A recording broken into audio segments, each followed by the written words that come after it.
I have not met before tonight, and she is telling an engrossing story of many fresh starts. So please give her a warm welcome.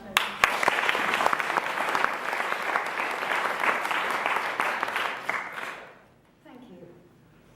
My story begins as a single mother with 2 grown-up children, 2 grandchildren. I was a company accountant. Life was good, but a little humdrum. And then this countryman came into my life. And when I say countryman, I mean a man who lives in the country, who knows the country, rather than from a particular country, the countryside. And I found he was courting me, which lasted for about a year. And we decided to marry. It was a cold, snowy February day, beautiful.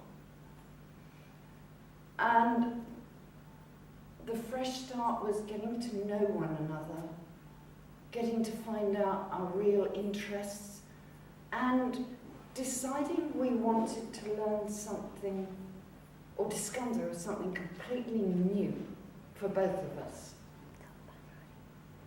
We spent time searching and looked at lots of different things and came up with falconry. I can remember holding a bird on my fist and thinking, is it going to bite me? Is this safe? Ooh. And my husband watched my face and he said, that would be awesome. You know, you really relate to that bird. Really?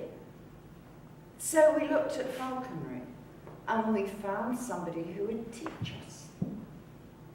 And we went every week for a year, once a week, to this mentor, and we learnt about birds of prey, what they eat, the housing that they need, a good aviary, and how to build that, a travel box for the bird in the car, which meant buying another car. Well, fine, you know, if you're going to do something, do it. We learnt about training a young bird how to fly, which normally its parents would do. We learnt about so many things. And in the end, our mentor said, I can't teach you anymore. You can only learn more through having a bird of your own. So we looked at all the birds of prey and decided that a Harris hawk was the right bird for us. We lived in the Sussex countryside with trees and fields, and a Harris hawk would be brilliant for this. I would have loved an eagle. However, you have to live on Salisbury Plain or in Scotland. Otherwise, it's just not practical. So, several months later, we took delivery of a 12-week-old, fully grown Harris hawk. This is a photo from when she was a little older, but it is almost life-size. So that's her landing on my husband's fist. And when she'd land, she was as light as a feather. We practiced for weeks walking with a bag of sugar and a plastic glass of water in our hands to get your arm steady so it could take the weight of a hawk, because this has to be the safest branch they ever want to land on. So we left her for a month to get used to the sounds of the area, and then began our training. First tiny step to come to the fist. So she began to get comfortable, walking round with her, so she knew this was safe. Then flying her, just a short distance, no, sorry, not that way, from there to the fist, always to the fist, for a reward, for food. Until she would come when you didn't necessarily have food, but that was seldom. She'd like to come to a whistle, to a call, and it was usually, ho! And she'd fly from wherever she was onto the fist. It was amazing. So we loved going out in the countryside every day in the winter and flying her. There was one particular day, we'd been told don't fly your hawk within 200 yards of a road, so we didn't. We were 300 yards from a road, and quite safe. A rabbit got up in the grass, and I let Ginger go, and she followed the rabbit straight as a die. And I have never seen a rabbit run so fast, in a straight line. And she just followed, and she was getting closer to the road. And I whistled, and I called, and I held my fist up, and she just carried on until suddenly there was as she collided with a white van. My stomach sank, and I raced across that field. I must have nearly flown, dived under a barbed wire fence, through a muddy ditch, rolled through it, and ran up the road looking for her. And I found this heap of feathers by the side of the road and sort of gathered her up, thinking, that's it. We started walking slowly and silently back home. And suddenly this lifeless form shook its head. Huh? And then she started to try and stand up, but she wobbled everywhere, had no balance at all. So I just sort of shielded her and held her. We took her to the vet, who said, it's concussion, and gave her an injection. And we took her back home, made a perch that was yay high from the floor, so if she fell off, she wouldn't hurt herself. We put it in the kitchen, drew the curtains, and ate our meals in the room next door so as not to disturb her. But I couldn't go upstairs and sleep and leave her on her own. So I quietly took my sleeping bag in and laid down on the kitchen floor with a torch and sort of slept.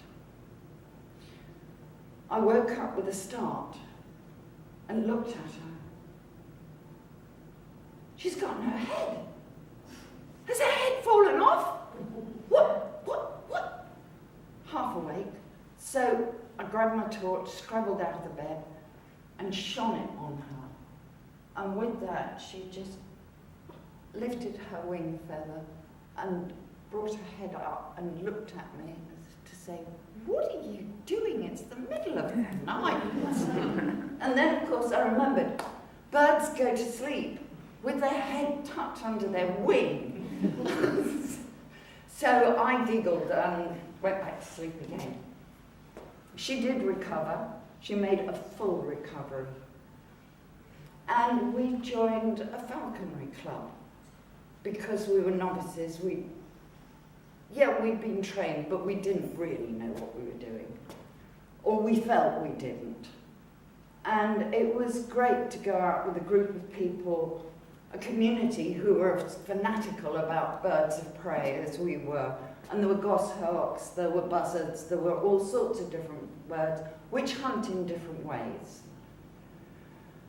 And I can remember one morning, we'd start before dawn, so we'd arrive somewhere when it was still dark, standing at the top of a grassy slope, with Ginger on my fist, wings closed, and just relaxed, weighing like a kilogram bag of sugar. She was heavy. And as the dawn came up, you could see the mist in the valley below. It was incredible. As the sun came up, the mist dissipated.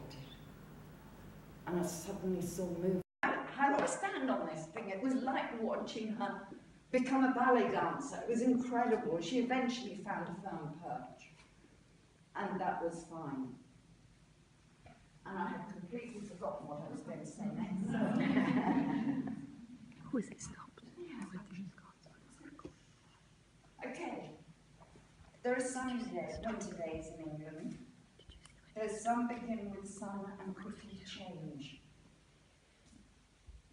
Wind, rain, hail. And if you're out with a bird of prey, they will find somewhere comfortable out of the wind that they're secure. Well, you need to get your bird of prey back to the car and back home, so they can't do that. So I learnt to carry her on my fist and walk backwards into the wind with her sort of snuggling up to me on my hand round her. And it's amazing how aware you can become of the ground under your feet to be able to do that. I don't know if you've ever looked in the winter, when the sun's rising, it's very low, and you can see grass, and the sun shines almost through the grass. If you look carefully, you can see spiders' webs everywhere. It's almost like they're holding the world together. Well, first aid for a bird of prey. When they're injured, they've got a cut, they're bleeding. You can't put a sticking plaster on. Their feathers don't hold it. So what you do, you put her somewhere safe and secure, and then you go around and you collect up the cobwebs off the bushes, off the trees, off the grass, and you make a bundle, and they stick together. And then you wrap this around the injured area, and it's sterile. It really helps the healing process. It's amazing. Well, my husband became quite ill and would have incredibly aggressive moments, which were quite frightening. I discovered that he was an alcoholic and he could not control this. I made the choice to move out, to leave him, though we still remained friends and we were in contact every day, and I'd often go back and fly the hawk with him. A year later, he died. His family were with him. And Ginger came to me, to a new aviary that I built. And she and my Labrador made it worthwhile for me to wake up every morning during the winter with excitement and anticipation. Before the sun came up, we'd be out in the woodlands. And I'd watch her fly through the chestnut woods, coppice chestnut woods near where I lived. And I'd take her out, and when we saw a rabbit, I'd let her go. Now bear in mind, chestnut coppice can be quite a big space, but it may only be a foot between the branches. And to watch this hawk with her wings out there, suddenly bring them in and dive and twist through gaps following a rabbit, was incredible. She was also the boss. She told me and the dog where to go, where she wanted us. She could see, if she was in a tree, she could see where there were any rabbits. And it was just the most incredible time. In summer, Ginger was in the aviary. Because during the summer, a hunting bird needs to go through the molt. They molt every single one of these wing feathers and the tail feathers. And as each feather begins to come loose, it's as if it's irritating and itching, and she twigs and tweak it with her beak, with her talon maybe scratch it, until the feather came out. But it would always be a feather that had two good strong feathers either side. So that would come out and a new feather would grow. The new feather, the centre of the feather, is blood-filled, and when the sun shines on it, it glistens like mercury. It's incredible. And she pruned this until it grew straight, using the two feathers either side to make it grow straight and strong. And it would be a fraction longer than the old feathers. And she dropped one from the right wing, one from the left, one from the tail. When they were fully grown, she'd drop another feather further along. So there were always two good, strong old feathers there to guide and support this. So what I'd like to finish with is to tell you I can remember one morning. It was autumn, standing in my garden, with my hawk on my fist, and my Labrador on the ground, resting next to me. The sun was shining down, and I thought, is this a dream? If only someone else were here and they could come and give me a pinch, I'd know it was real. But I do know